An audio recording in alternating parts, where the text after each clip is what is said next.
నమస్తే అండి, నా పేరు లక్ష్మీపతి, అడ్వకేట్ అండి. నేను ఇప్పుడు మీకు కొన్ని విషయాలు చెప్దామని వచ్చాను. అల్లు అర్జున్ గారి మీద గత 3 రోజుల నుంచి విపరీతమైన ట్రాల్స్ జరుగుతూ ఉన్నాయి.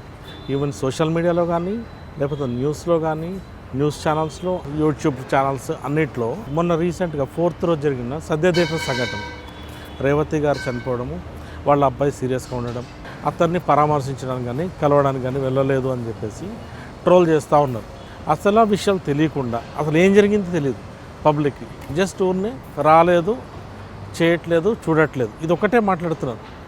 కానీ ఒరిజినల్ ఫ్యాక్ట్స్ ఏంటి అనేది కూడా మీకు తెలుసుకోవాలి. ఇక్కడ ఎప్పుడైతే మొన్న శుక్రవారం రోజు అల్లు అర్జున్ గారిని అరెస్ట్ చేశారు, అరెస్ట్ చేసి మళ్ళీ తర్వాత రిమాండ్కి తీసుకోవడం అయింది, చెంచల్గూడ జైల్లో ఉంచారు. ఇవన్నీ విషయాలు మీ అందరికి తెలిసిన విషయమే.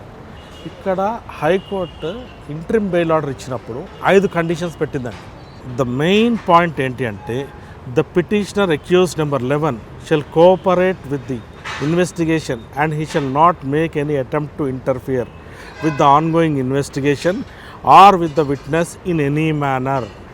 ఇక్కడ క్లియర్గా స్టేట్ చేశారండి. అంటే అల్లు అర్జున్ గారు కానీ, వాళ్ళ ఫ్యామిలీ మెంబర్స్ కానీ, లేకపోతే వాళ్ళ రిలేటివ్స్ కానీ ఎవ్వరు కూడా అతన్ని పరామర్శించడానికి వీలు లేదు. He has to strictly follow the court orders. అది కామన్ మ్యాన్ అయినా, సెలబ్రిటీ అయినా, ఎవరైనా కానివ్వండి, కోర్ట్ ఆర్డర్ని స్ట్రిక్ట్గా ఫాలో అవ్వాల్సిందే. అల్లు అర్జున్ గారికి ఖచ్చితంగా బాధ ఉంటుంది. ఎవరికి, మీకైనా, నాకైనా, ఎవరికైనా ఒక ప్రాణం విలువ మనకు తెలిసింది. దాని గురించి మనము ఆ అబ్బాయి కోలుకోవాలని కోరుకుందాం తప్ప ఇంకో రకంగా కాదు. మనం ట్రోల్ చేసో అల్లు అర్జున్ గారు రాలేదు, లేకపోతే ఇంకొకరు రాలేదు, అవన్నీ వద్దు మనకి. అది రైట్ కాదండి. ఎందుకు అంటే ఇప్పుడు వెళ్తే ఏమవుతుంది, ఇన్ఫ్లుయెన్స్ చేశారు అంటారు, లేదా కోర్ట్ డైరెక్షన్ డిస్క్రెడిట్ చేసినట్టు.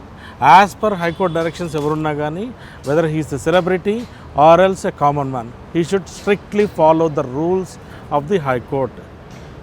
మనం కోర్ట్ని గౌరవించాలి కాబట్టి వెళ్ళడానికి వీల్లేదండి.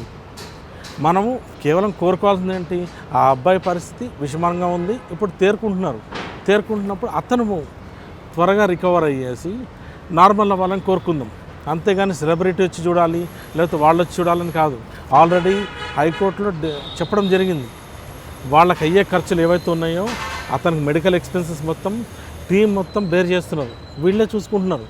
యాజ్ ఎ హ్యుమానిటీ గ్రౌండ్ వాళ్ళు చూసుకుంటున్నారు. And it was there responsibility. అందరూ సపోర్ట్ చేస్తున్నారు. Let's pray for his recovery. ఆ అబ్బాయి రికవరీ కోసం చూద్దాం, అంతేగాని సెలబ్రిటీ రావాలి చేయాలని మనం చూడొద్దు. At the same time he should not come to the victims place. ఎందుకు అంటే as per high court direction he should not come, అంతే.